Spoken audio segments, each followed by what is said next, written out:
Hello everyone. Today I'm just going to share briefly about one of the verses from our New Testament reading for Saturday, March 28th, and that comes from John chapter 8, verse 12. It says, "When Jesus spoke again to the people, he said, 'I am the light of the world. Whoever follows me will never walk in darkness, but will have the light of life.'"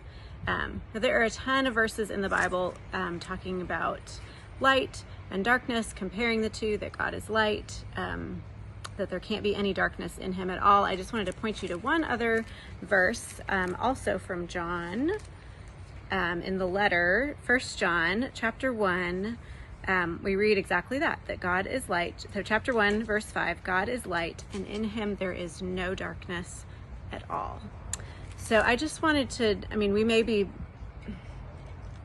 feeling like we're going through something dark right now, but just a reminder that God is only light. Whatever darkness we're feeling right now does not come from God.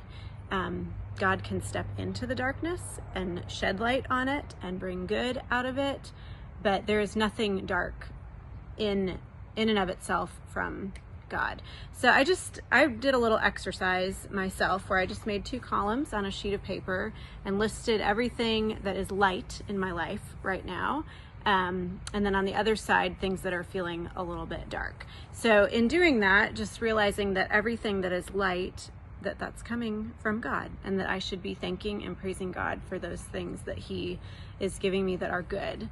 And then looking through the column that is dark, I do have to say, our family right now is in a pretty sweet season where even though, our lives have been disrupted and interrupted, we're not really facing anything all that dark. And I don't at all take that for granted. I know that a lot of people are. I have friends who are, not only dealing with this pandemic crisis, but also dealing with their own personal tragedies and crises. And I know that those feel really dark and overwhelming right now.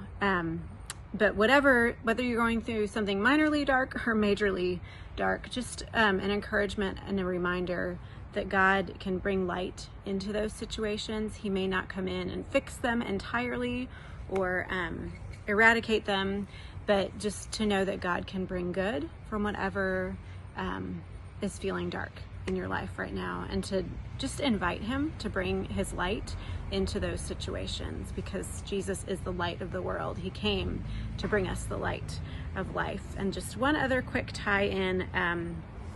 So in John, y'all may know this, but there are 7 I am statements where I am the bread of life, I am the light of the world, and so on.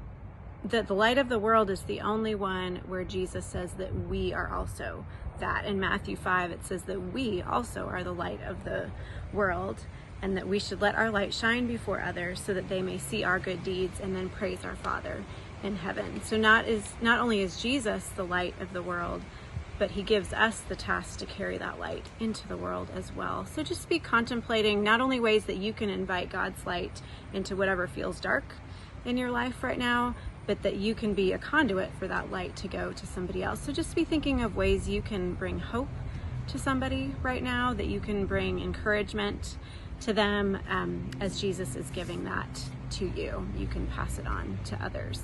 So once again, Jesus is the light of the world, and whoever follows him will never walk in darkness. Even though we might feel like we're surrounded in darkness, light is more powerful than darkness, and that we will have the light of life when we are following Christ, even if it's through a dark valley. I hope you all have a great Saturday, and that you are seeing God's presence and work in your life today.